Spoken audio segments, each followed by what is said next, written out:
Welcome to the Tipping Point Show. I'm Jimmy Evans. I'm so glad that you've joined me today. We have a great program today. I have a special guest joining me again.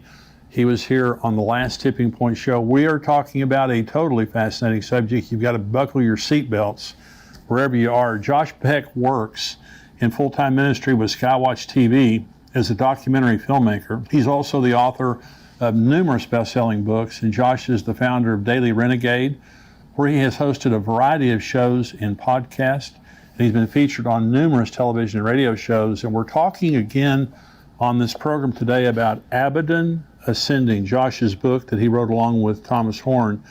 And the subtitle here is The Ancient Conspiracy at the Center of CERN's Most Secretive Mission, Technology and Bible Collide. Now, on the last program, we went through the basics of quantum physics and all those kinds of things. Josh, thanks for joining me, by the way. Great to have you here. Absolutely.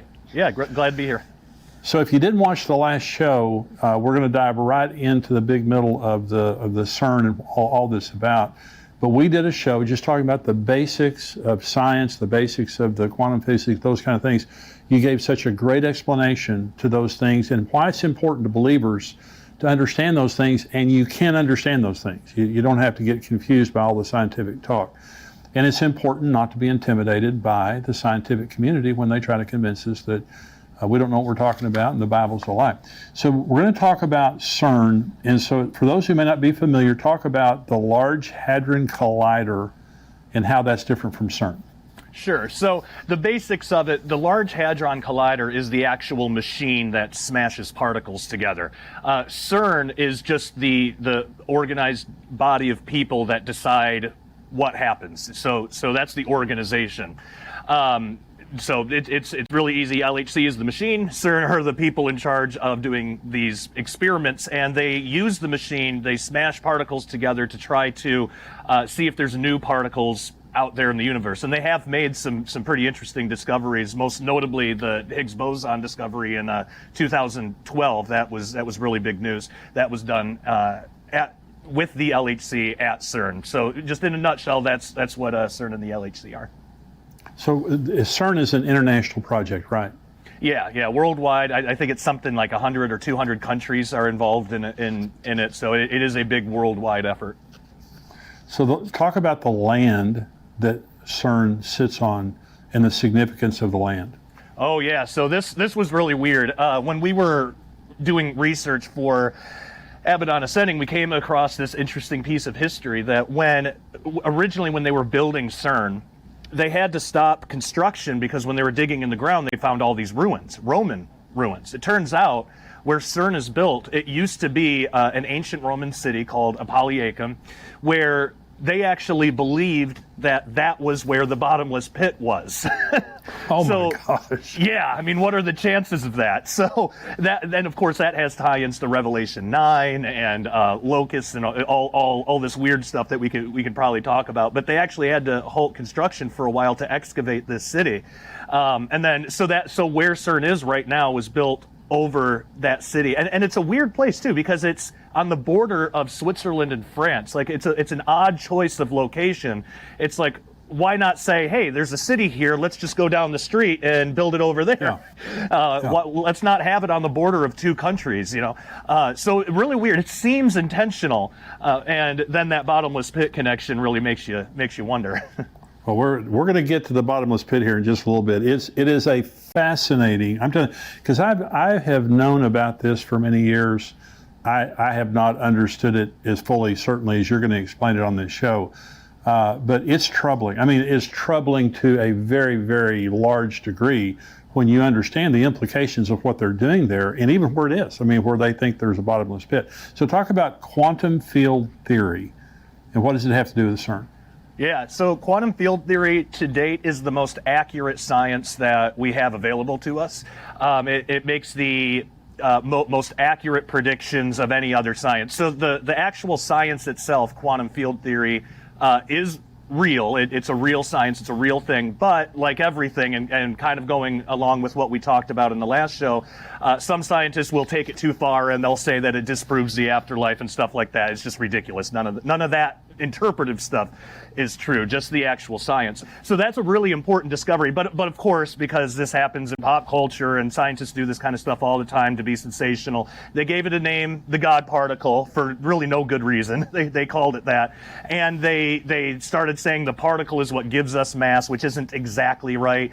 And so that story kind of blew up and went all over the place, and a lot of people had a lot of misconceptions about what was actually discovered, because again, scientists are going to have their own interpretations on everything. I mean, I'm sure there were probably scientists saying that, this somehow disproves God too, like every scientific discovery does somehow.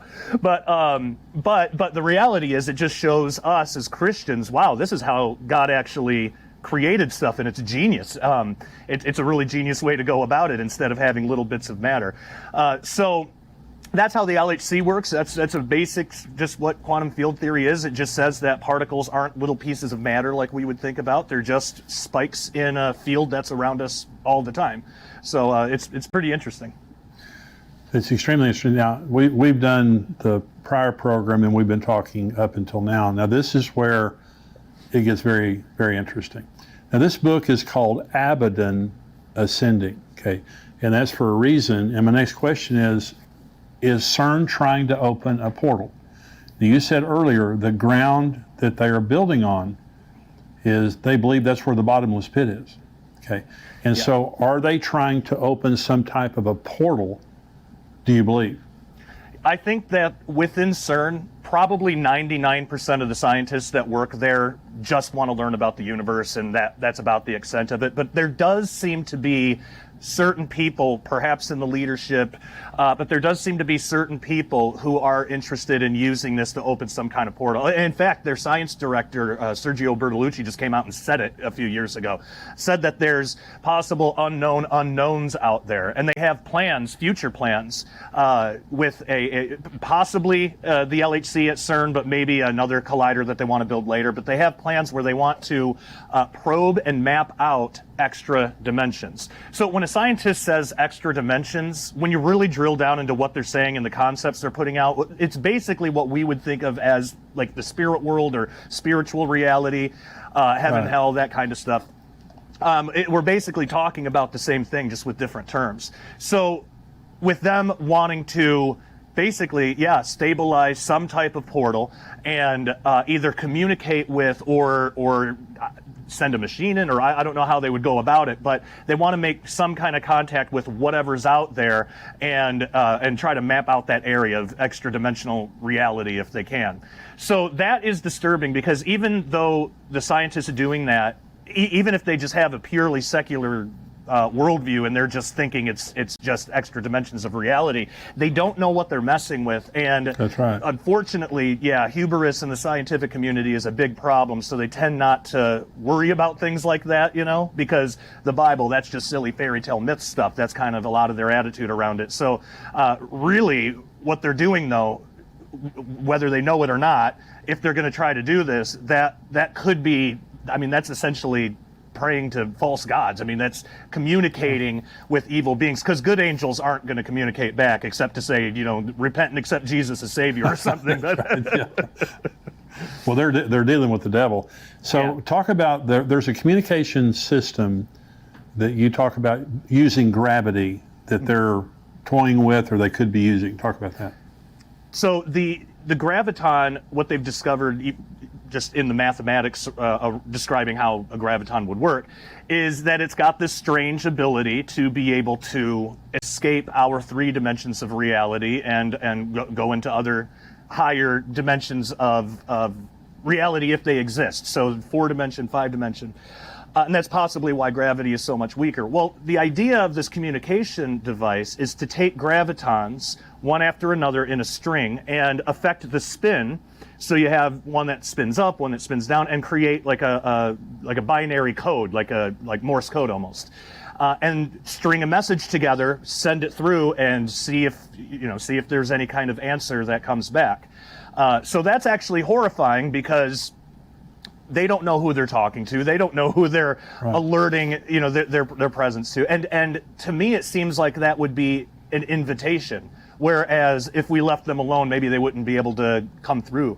And I put forth the idea in the book, could this possibly be what causes Revelation 9? Like, is it something like the Tower of Babel incident where God says, you know what, you want these false gods? Fine, you got them. We're going to put them, scatter you across the world. I'll take Israel. You got the corrupt gods, false gods, little g gods, which is why we have all these religions. Is it a repeat of that where you have ignorant people not knowing what they're messing with, communicating or attempting to communicate with false gods? And this would be during the tribulation, but God says, all right, fine, you want them, you got them. And then Apollyon, Abaddon, you get the locusts, they all come through. Could that be the spark that ignites the whole Revelation 9 scenario? And I put in the book possibly that it could be something like that. So it's interesting that we live in a time where something like that is actually possible today. Yeah.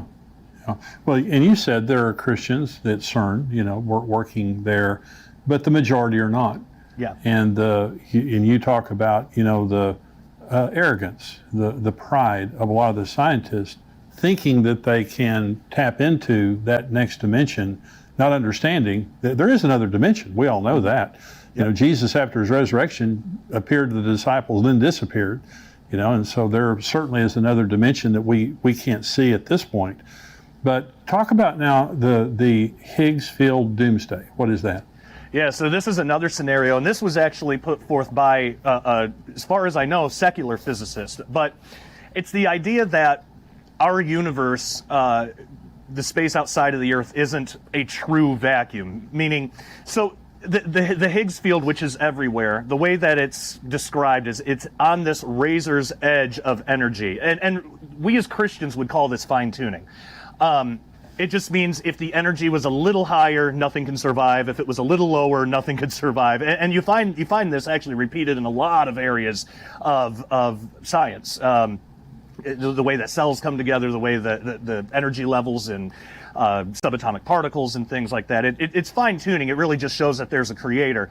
But physicists who don't believe that, they look at this and they think, well, what if something tipped that scale? What if the Higgs field, what if something did actually give it a little too much energy? What would that look like? Because there's fears that CERN, or the LHC at CERN, could cause this type of domino effect. So the idea would be that in a localized part of the universe somewhere, whether out in the reaches of space or maybe caused at CERN because of an experiment or something, that the energy level would increase just enough where it has this cascading effect. Now, what that would mean is the Higgs field would ramp up to maximum energy, which, and like we talked about before, the Higgs field is what determines mass. So if you have a higher Higgs field, you have higher mass, you have a higher interaction for mass, which means stars become more massive as this bubble of energized Higgs field expands. Stars would become more massive, turn into black holes. It would actually get to the point that even quarks, even the smallest particles that we know of, would become so dense and heavy they would turn into miniature black holes. And nothing could survive this. Every particle in the universe would eventually become its own black hole and would connect with all the other black holes, and the universe would become what scientists would say is a true vacuum in which nothing can really exist. At least nothing that we know of so far. Now, what's interesting is I don't believe that that's going to happen before the return of Jesus or anything, because nothing would survive. We have the book of Revelation. We know how it ends. But what's really interesting is there is a point where we have glorified bodies and all the evildoers have been judged and are in the lake of fire, and there's a new heaven and new earth because the old had passed away. Could this Higgs field doomsday, could this be the type of mechanism that God uses to recreate everything into what it was always meant to be? We would have bodies that would be able to sustain that because they wouldn't be able to degrade the way ours do now. So that's interesting to think about. And they wouldn't be of that dimension. Right. They'll be of a higher dimension. So what concerns you most, Josh? Because it's been a few years since you guys wrote this book. A lot of developments have happened. What concerns you most that's happening in the world today? Yeah, mainly, well, in terms of CERN, it's the ongoing problem of hubris in scientists. So the way that right now the LHC is operating at power levels that are actually less than cosmic rays entering our atmosphere. So if the LHC was going to cause a black hole or something, we should have already seen that in the atmosphere over Earth, Yeah. a million times over, and it doesn't happen. So right now, that doesn't worry me as much, but the way that scientists will talk about how safe the LHC is, it's like there's no humility there. They'll just say it is ridiculous to think that this is dangerous at all. It's perfectly safe. Nothing can go wrong. It's basically like how they used to talk about the Titanic. So it's just setting it up for failure somehow. So that pride, that hubris, that's what concerns me the most, because it makes me think they think that this is totally safe. They could mess up somewhere and actually cause something that may not destroy the earth completely, because we know there's still prophecy that needs to be fulfilled, but could cause irreparable damage, possibly. And if they can't foresee that because of their own pride, then that's a huge concern. So just that ongoing problem. I'm glad that there are at least a couple of Christians at CERN, maybe that don't have as bad of a pride problem, but by and large, I think just kind of the reckless way that the LHC could be used, either now or in the future, that does concern me. So they have some type of a statue in front of CERN that has some kind of a spiritual significance. Is that right? Yeah. It's Shiva the Destroyer, actually, and it comes from I believe the Bhagavata Purana or one of the Hindu texts, I believe. But basically, it's a cosmic entity, in that religion, a god that destroys reality and recreates it. Which is what a weird gift. This was given as a gift to CERN. Yeah. What a No, thank weird you. gift. And when you look at this thing, you see this cosmic entity. It looks like she's coming out of a portal. I mean, there's like the circle thing, and every element of it has meaning, and I talk about all that in the book. But just the imagery around it, and the story about undoing reality and recreating it. It's like, man, what are the true purposes over there at CERN? Because that's again, that's a weird gift to give. Yeah, and if you're a pure scientist, why do you need that imagery? And it was a gift, but Yep. I'm going to destroy and put everything back together. Well, it's been a fascinating conversation with you for the last 2 weeks. And Yeah. for people who are watching this, and you're a Christian out there and you say, how does this matter? Well, it's going on at a very important time in human history. And what they're doing there it's a tremendously powerful thing. Isn't that right, Josh? I mean, this is a very powerful thing. Absolutely. So it just has a lot of ability to go wrong. And, we hope that it doesn't, but there will be a time, according to Revelation 9, that Abaddon will ascend. There will be an opening, and there will be tremendous devastation that happens on the earth as a result. I encourage you to get Josh's book with my friend Tom Horn here, Abaddon Ascending, the Ancient Conspiracy at the Center of the World's Most Secretive Mission. And so, Josh, where can they get a hold of you? What's your website where they can get a hold of you? Sure. If they want to get the book, the best place is skywatchtvstore.com. There's probably a couple of packages that it's available in, because Tom Horn likes to do that a lot, which is great. Yeah. So you'll probably get some extra stuff. And then for me personally, my website is dailyrenegade.com, and we'd love people to go check it out and be part of the family. Check out Josh's website there and get the book. God bless you, Josh. Thanks for joining me. Thank you so much. Good to be here.